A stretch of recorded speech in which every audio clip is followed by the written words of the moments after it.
Olá, tudo bem com você? Seja muito bem-vindo ao Mundo Corporativo, que hoje se dedica a falar sobre liderança. E para conversar sobre esse assunto, nós convidamos o consultor José Lorente, da consultoria Indedomo.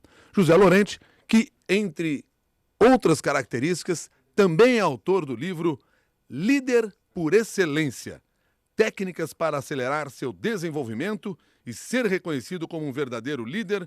Construa resultados extraordinários focando em pessoas.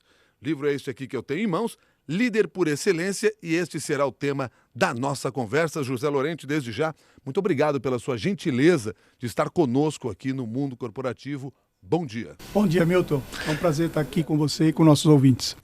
José Lorente, vamos começar a definir bem o papel do líder numa empresa hoje em dia? Vamos lá.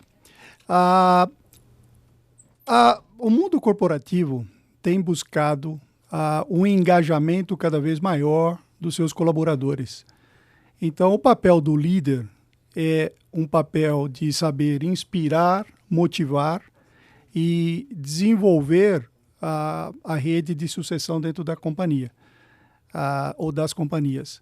A função do líder, por excelência, é realmente saber aglutinar talentos ao seu entorno e, através do uso de ferramentas, saber motivar e inspirar seus colaboradores. Quer dizer, esse trabalho ele é necessário agora, pela experiência que você desenvolve no contato com vários líderes. É o que acontece hoje no ambiente corporativo? Não. Na realidade, existe aí uma oportunidade para as empresas. A maioria das organizações que eu conheço, elas trabalham com um grande número de gerentes, mais um pequeno número de líderes. Os gerentes, eles são muito mais coordenadores, eles são muito menos inspiradores e menos aglutinadores. E essa é uma oportunidade para as empresas trabalhar no desenvolvimento de lideranças de seus líderes. E quando você se refere a esses dois conceitos, o gerente e o líder, você não está dizendo que o gerente não é um líder. Ou seja, nós podemos ter gerentes que têm o cargo de gerente, mas que são líderes no seu grupo de trabalho. Quer dizer, o que você está se referindo é uma consciência do trabalho exercido em cada um desses papéis. Absolutamente, você está correto. O líder é reconhecidamente uma pessoa que os funcionários têm prazer de trabalhar e se dedicar, porque o líder sabe, desde que ele tem ao seu entorno o regime de competência, ele tem pessoas competentes em seu entorno, ele sabe tirar proveito delegando, motivando e inspirando as pessoas a projetarem objetivos agressivos e superá-los.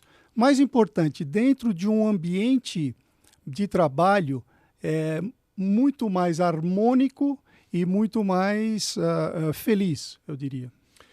Aliás, eu queria chamar a atenção para o seguinte, porque eu lhe apresentei aqui como um consultor e também como autor de um livro. Mas mais do que isso, se nós olharmos o seu currículo, você tem boa parte da sua carreira profissional dedicada ao ambiente corporativo na função de líder. E eu gostaria que você compartilhasse um pouco isso para nós. Falasse um pouco dessa experiência que você teve como líder ou sendo levado a líder. Ótimo, Milton. Eu trabalhei durante 40 anos como executivo do outro lado da mesa, antes de iniciar na carreira de consultor. E nos 34 anos na mesma empresa, e nessa empresa, Owens Illinois, uma empresa de vidro mundial, líder mundial, na fabricação de embalagens de vidro. Nessa empresa, nos últimos 15 anos, eu trabalhei como CEO. Primeiro, 6 anos como CEO regional, depois no Brasil, depois como CEO da América Latina. E mais recentemente na minha carreira, os últimos 4 anos foram como CEO nas operações da Europa, que representava 50% da companhia. Na Europa eu tinha 8.500 funcionários, 37 fábricas, 1.200 líderes, Então, na realidade, desde o meu início na minha carreira como CEO, eu comecei a me dedicar a entender quais são os fatores fundamentais de um líder para poder aglutinar competência dentro do time, inspirá-los e motivá-los a conseguir o melhor. E o que se conseguiu nessa minha trajetória foram resultados por excelência que me credenciaram a evoluir dentro da minha carreira. E o que me motivou a criar uma empresa para que eu possa ajudar outras empresas na mesma jornada, a saber desenvolver e aglutinar o máximo de liderança possível. Agora, me permita entender o seguinte, em que momento você assumiu o seu primeiro cargo de líder dentro de uma empresa? Bom, o meu primeiro cargo como líder, que eu tinha gente reportando para mim, isso foi em 1985, que eu já tinha pessoas reportando para mim. E no ano de 1999, eu assumi a liderança de um negócio, que foi aqui no Brasil, como CEO do Brasil, em 1999. Quando você assumiu lá os seus primeiros cargos como líder, você se sentia preparado para tal? Não, em absoluto. Na realidade, isso que acontece com a maioria das empresas. As empresas, elas capacitam seus colaboradores com uma formação técnica, porém, não dão muita importância para a capacitação de liderança. Então, as pessoas elas vão evoluindo tecnicamente, elas chegam a cargos de liderança e muitas vezes elas não estão preparadas, elas não sabem realmente o papel de um líder dentro daquela organização. Você diria que naquela época você era mais um gerente do que um líder? Absolutamente. E onde você foi buscar o conhecimento para se desenvolver nesse sentido? À medida que você deve ter percebido num determinado instante que é o seguinte, esse aqui vai ser o meu fardo para o resto da vida. Eu vou ter que liderar pessoas. Uma coisa que me chamou a atenção foram nas pesquisas de clima, em que eu via um grau de desengajamento dentro da organização como uma oportunidade de desenvolvimento. Isso me demonstrava de que os nossos líderes dentro da companhia, eles teriam que ser melhores preparados na missão de um verdadeiro líder. Eu recebi muitos consultores, alguns me impressionaram mais do que outros durante essa jornada, mas fundamentalmente os consultores que eu recebi, eles tinham uma visão teórica, uma bagagem teórica bastante interessante, porém não tinham uma boa bagagem prática. E o que eu fiz foi incorporar o que eu recebia dos consultores com a minha visão prática e construir módulos que visasse no bottom line, no resultado da companhia. Ou seja, que poderia trazer de melhor resultado, criando um ambiente com maior engajamento dos empregados. E essa foi a minha grande transformação. Eu diria que a minha grande transformação aconteceu por volta do ano 2000, em que eu claramente mudei de gerente para líder. Foi um grande momento ali nessa virada do papel que você realmente exercia no comando de um grupo. Exatamente. A Vera Lúcia, através do Facebook, faz aqui um comentário com poucas palavras, mas que é importante para nos ajudar a explicar um pouco mais como isso funciona.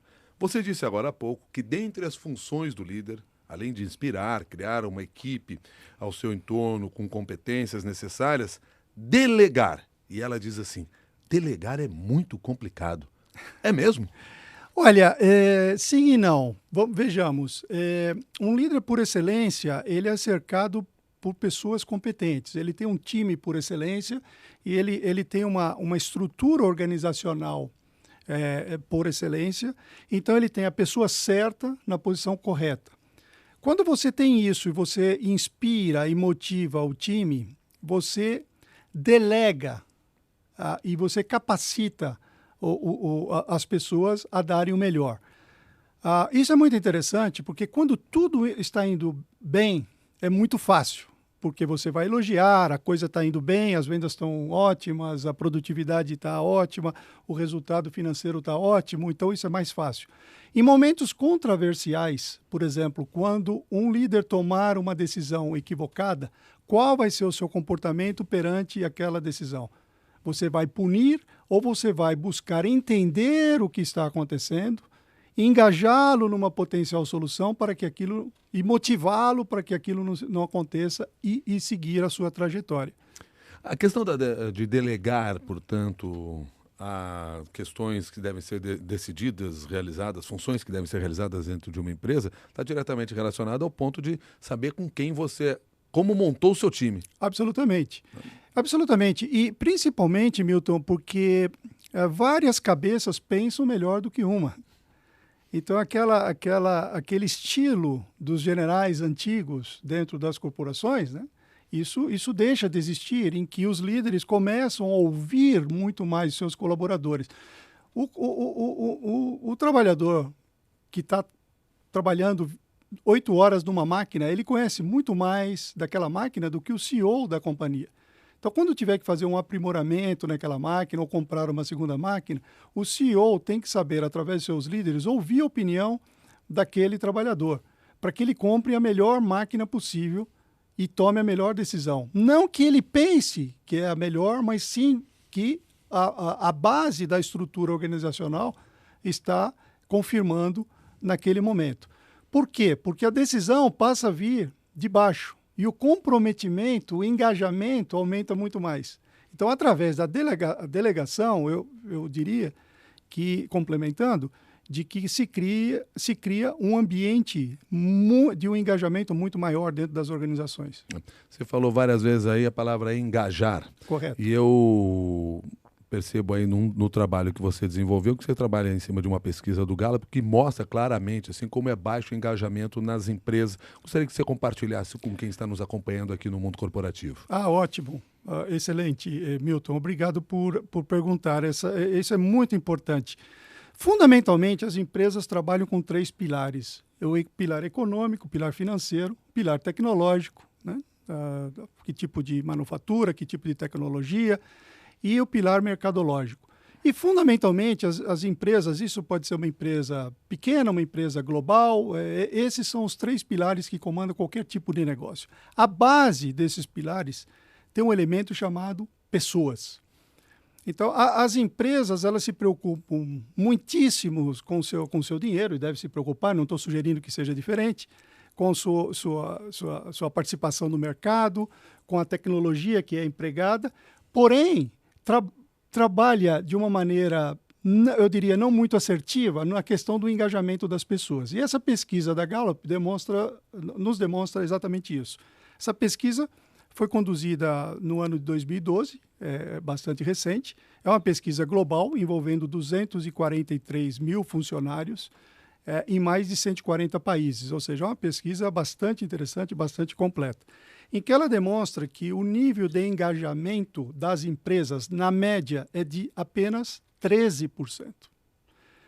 O nível de ativamente desengajados é de 24%. Então, a pesquisa demonstra quase que cada 2 desengajados nas companhias, você tem 1 engajado.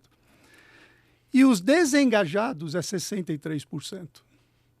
Então, vamos lá, o engajado é o carregador de piano, é aquele trabalhador que todo mundo pede as coisas, que ele está sempre pronto, ele faz um trabalho brilhante, ele traz novos clientes, novos produtos, ele ajuda a redução de custo. O ativamente desengajado é aquele elemento que ele não está nem aí pela companhia, mas ele ainda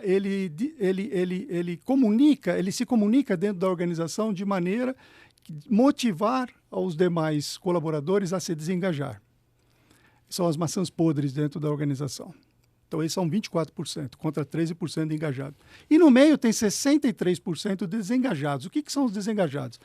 Aqueles funcionários que não estão nem aí com a companhia. Eles vão para o dia a dia do trabalho, eles não conhecem as prioridades estratégicas da companhia, ou não estão interessados em conhecer, e eles se dedicam ao mínimo possível e receber o seu salário no final do mês. Você tem 13% de pessoas apenas engajadas, isso nós estamos falando em média. O que significa que se o líder tiver esta percepção, ele vai compreender que há um campo muito grande para se desenvolver ali naquela área. Mesmo que a empresa já esteja dando bons resultados, ele tem muito o que crescer ainda ali. Exatamente. Na realidade, as empresas que percebem essa matriz como oportunidade, investindo nos seus líderes, porque os líderes preparados, eles vão motivar, eles vão inspirar os seus colaboradores, vão criar um nível de engajamento. E eles vão ser assertivos de entender onde está havendo o desengajamento e atuar. As ferramentas que eu descrevo no meu livro, elas prestam exatamente para isso, para que é um processo de desenvolvimento em que, através desse processo, que é uma mudança de atitude, de comportamento do líder, ele cria um ambiente de maior engajamento possível. Por quê? Porque com aqueles 3 pilares que eu te falei, que as empresas prestam muito atenção, o econômico, o financeiro, o mercadológico e o tecnológico, eles são muito importantes, e provavelmente as empresas buscam extrair 100% dessa matriz, porém, nas pessoas, o que revela a pesquisa, a nível mundial, é bem que se diga, mas é que só se está extraindo 13%. Eu fico pensando o seguinte, de maneira consciente, um empresário que invista no que for, num produto que ele esteja colocando no mercado, e ele só tem retorno de 13% do que esse produto está dando, ele ia trocar o processo para o produto, para colocar o produto no mercado. Exatamente. Quer dizer, quando você enxerga isso em relação à sua mão de obra, aos colaboradores, aos profissionais, chame como quiser, você está desperdiçando, está botando dinheiro fora. Absolutamente. Quando eu converso com CEOs de várias empresas e a gente coloca essa questão, e eu sempre pergunto qual é o nível de engajamento que existe naquelas empresas. Evidentemente, e talvez na nossa região, Latinoamérica, talvez no Brasil, o nível de engajamento pode ser até um pouco maior e o nível de desengajamento um pouco menor, mas a oportunidade existe. Em cada empresa, o que acontece é que o mundo corporativo ele se encarrega de criar um ambiente de desengajamento. A pessoa começa no trabalho, ela é entrevistada e ela começa com um nível de engajamento máximo. E passa 2 meses, 3 meses, 6 meses, aquele engajamento ele começa a cair.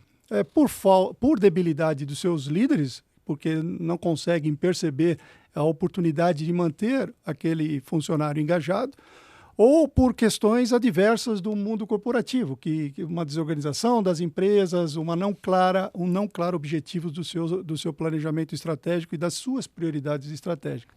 Então, as pessoas elas vão diminuindo o seu ímpeto e elas vão se acomodando. Os líderes eles têm que entender que esse é um trabalho, é uma jornada infinita. Isso é um trabalho que não tem fim. Então, você tem que saber evidentemente, motivar, você tem que saber ouvir as pessoas. Um líder, normalmente, ele ouve 90% e fala 10%. Como é possível? Através de fazer perguntas. Uma coisa interessante, Milton, e nos meus cursos eu percebo claramente isso, os líderes, aqui no Brasil principalmente, eles são treinados a dar respostas. Mas eles não sabem bem como formular perguntas. É por isso que você fala num dos capítulos que ninguém resiste a uma pergunta. Exatamente. Porque a pergunta aguça a mente das pessoas. Então, é uma maneira, inclusive, de você envolver as pessoas em suas ideias, projetos e emoções.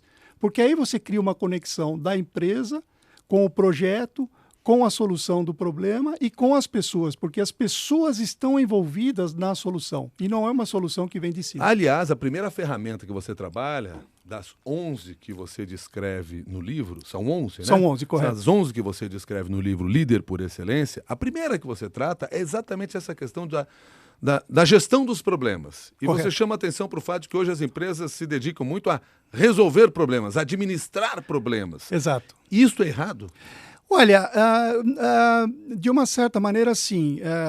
Não existe nada de errado na questão de focar no problema e buscar entender claramente o problema sem negligenciá-lo. Porém, você não, como líder, você não consegue inspirar pessoas enquanto você estiver focando em problemas. porque você focando em problema, você está focando no passado. E as perguntas que te levam para o passado são perguntas que não são motivadoras. Quando você se move como um momento mágico, entendendo exatamente, claramente qual é o problema, e aí diz, time, agora nós já sabemos desse problema. Eu queria ouvir de vocês quais são as potenciais soluções que nós temos para esse problema.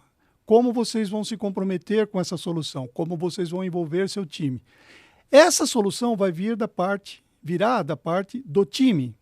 E o comprometimento é muito maior. E você vai estar se movendo para o futuro na solução, que é o único campo que você consegue inspirar e motivar pessoas. Mover-se para o futuro. Esse seria o primeiro passo que nós deveríamos dar enquanto estamos no comando de uma equipe, estamos na liderança de uma equipe. Absolutamente. E esse talvez seja a grande oportunidade na maioria das empresas, Milton. O que eu noto é que existem empresas de que elas se movem de problemas para problema. Então, são reuniões para resolver problemas. E os gerentes, eu chamaria de gerentes dessa companhia, eles se sentem muito bem em resolver problema. Então, o subordinado bate na porta, olha, estou com um problema. E ele dá a solução. E ele fica super bem com ele mesmo. Ele vai para casa no final do dia, resolvi 3 problemas. Mas ele deu a solução e os subordinados não estão, ou podem não estar, de nenhuma maneira comprometidos com aquela solução. Foi o chefe que tomou a decisão. Então, essa é uma visão equivocada, e aí é que eu separo bem o que é ser gerente do que é ser líder, que o gerente, normalmente, ele é um resolvedor de problemas. E o líder, ele foca no futuro e busca soluções através do seu time. Claro que nós não vamos descrever aqui as 11 ferramentas, até porque quem quiser conhecer isso mais aprofundadamente, mais detalhadamente, pode ter acesso ao livro Líder por Excelência, que o José Lorente lançou. No entanto, eu gostaria de pensar no segundo passo que você se refere, que é o mapa de energia. E queria que você, de maneira resumida, explicasse para nós o que é isso. Isso é muito interessante. O mapa de energia é uma ferramenta complementar ao líder do futuro. Então, vamos lá. Mesmo você se exercitando o processo de se mover do passado para o futuro, a ponto de poder inspirar e motivar pessoas, é importante que você se situe no mapa de energia. O mapa de energia, ele nos demonstra a condição de ser assertivo e de ser positivo na nossa posição. Vamos lá. Dentro do mapa de energia, eu posso ter uma atitude positiva, que me leva para frente, ou eu posso ter uma atitude negativa. Mesmo eu focando no futuro, eu posso chegar para o time e dizer, eu acho que isso que vocês estão me oferecendo como solução não vai dar certo, eu não estou convencido, vocês podem tentar, mas eu não estou muito convencido. Ou seja, você está no lado negro do mapa de energia. Outra maneira seria você estar no lado positivo e falar, olha, eu não estou completamente convencido, mas eu quero dar uma oportunidade para o time. Se vocês estão me dizendo, eu acredito em vocês, vamos em frente e eu tenho certeza que vocês vão trazer o melhor resultado. Então você se moveu para o lado positivo do mapa de energia. Você está no futuro e está no lado positivo do mapa de energia. Estou vendo aqui que muitas das coisas e das ferramentas com as quais você trabalha passam pela comunicação. Comunicação é uma competência a ser desenvolvida pelos líderes? Sem sombra de dúvida. E aí, essa é uma oportunidade dentro das empresas, Milton. Eu dividiria ela em 2 partes. A primeira parte é a própria companhia. Normalmente, na maioria das companhias, você tem a visão, a missão, que elas são quase que perpétuas, né? Elas mudam um pouco de ano para ano, mas as prioridades estratégicas, elas são bastante dinâmicas. Então, veja lá, a empresa que atuava no Brasil há 2 anos atrás, que estava focada em crescimento, talvez ela teve que mudar parte de sua estratégia e focar em caixa para sobreviver num período de recessão.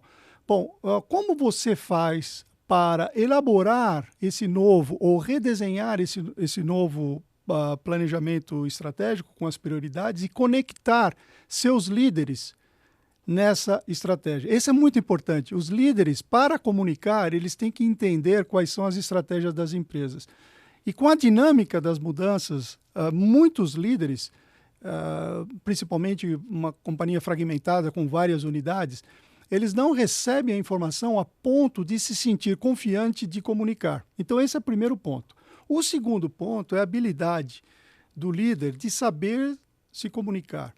Eu sempre digo que nada é melhor do que uma comunicação face-to-face. E no mundo de hoje, no advento de toda a informação e comunicação que a gente tem, é muito comum as pessoas darem um forward. Ela encaminha, a empresa me pediu isso para comunicar para os funcionários. Eu vou fazer aqui um forward, eu encaminho essa comunicação e entendo que todo mundo está comunicado. Então, isso é uma falsa comunicação. O líder, por excelência, ele comunica, ele pergunta se houve entendimento e ele vai checar, através de suas palestras, quando ele visita seus empregados, principalmente dando oportunidade para eles fazerem perguntas para o líder. Através daquelas perguntas, ele vai assimilar o quão bons são todos os líderes dentro da organização para passar adiante a informação. E até que ponto aqueles funcionários estão engajados na comunicação da empresa. José Aquino, que mandou a mensagem aqui para mundocorporativo@cbn.com.br, ele traz uma questão muito prática. Ele diz que na empresa na qual ele trabalha, os momentos mais difíceis que ele enfrenta com o chefe dele é o feedback. Ele diz que muitas vezes as falas são agressivas e não são construtivas. E ele queria uma sugestão, até porque quando ele se transformar em líder, ele quer ter condições de fazer um feedback de maneira correta. Olha, a minha sugestão para o José Aquino seria o seguinte: a ferramenta de feedback é uma ferramenta fundamental para um líder por excelência. Então, e essa ferramenta de feedback, ela deve ser usada com seus subordinados, com seus colegas, ou seus pares e os seus superiores. O que eu sugeriria que ele, praticamente, de uma maneira prática, ele fizesse? Ele pedisse uma reunião com o seu chefe, uma reunião formal, fosse para uma sala, que eles pudessem ter o máximo de confidencialidade possível, e ele fizesse 3 perguntas para o seu chefe.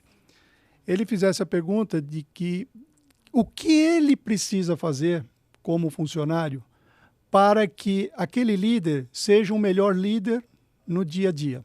Essa é a primeira pergunta.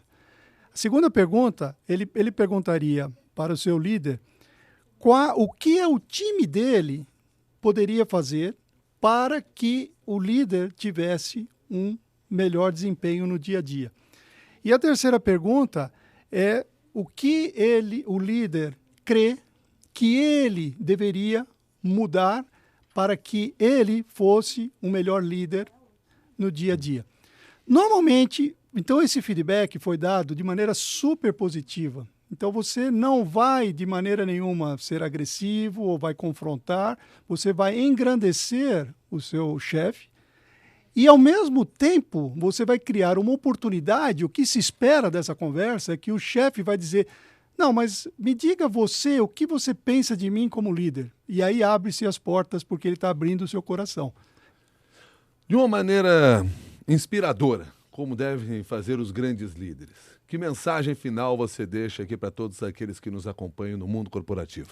Olha, Milton, eu diria o seguinte, que fundamentalmente a função de um líder é ele se capacitar a ponto de que em cada momento de interação, de reunião, que ele tenha a plena consciência de que a pessoa ou as pessoas em seu redor estão saindo mais motivadas do que elas entraram dentro daquela discussão. Isso, quando as coisas estão indo bem dentro das organizações, é mais fácil. Diante de problemas e de dificuldades, é um pouco mais difícil. Porém, não inibe, por mais controversial que possa parecer aquele problema e aquele momento, nada inibe a potencialização daquele líder de inspirar e motivar aquelas pessoas que estão em torno, mesmo diante das mais difíceis dificuldades, eu diria. Tá certo. José Lorente, eu tenho certeza que com parte das informações que você nos trouxe, e claro, com todos vocês que estão nos acompanhando, aprofundando esses dados, seja na leitura do livro Líder por Excelência, seja conhecendo um pouco mais o trabalho diretamente do José Lorente, as pessoas vão conseguir aprimorar o grau de competência da liderança, que é, afinal de contas, um grande objetivo que se tem aí nesse processo todo. E eu quero agradecer a sua gentileza de estar conosco aqui, trazendo parte desse conhecimento. Até uma nova oportunidade. Até uma nova oportunidade, Milton. José Lorente, que é consultor, empresário que esteve aí durante 40 anos, pelo menos, do outro lado do balcão, que foi a expressão que ele próprio usou, e autor também do livro Líder por Excelência. Esse livro aqui, ele foi lançado pela editora Scortec. Portanto, você tem a oportunidade de conhecer conhecer as 11 ferramentas desenvolvidas pelo José Lorente para que você possa avançar e acelerar o seu desenvolvimento no papel de líder aí na sua empresa. Ou você quer ser apenas um gerente? Tenho certeza que você vai querer ser um líder, independentemente da função em que você estiver participando. A todos que estiveram aqui, mandando suas perguntas, fazendo seus comentários, o nosso agradecimento também. Até um próximo capítulo do Mundo Corporativo.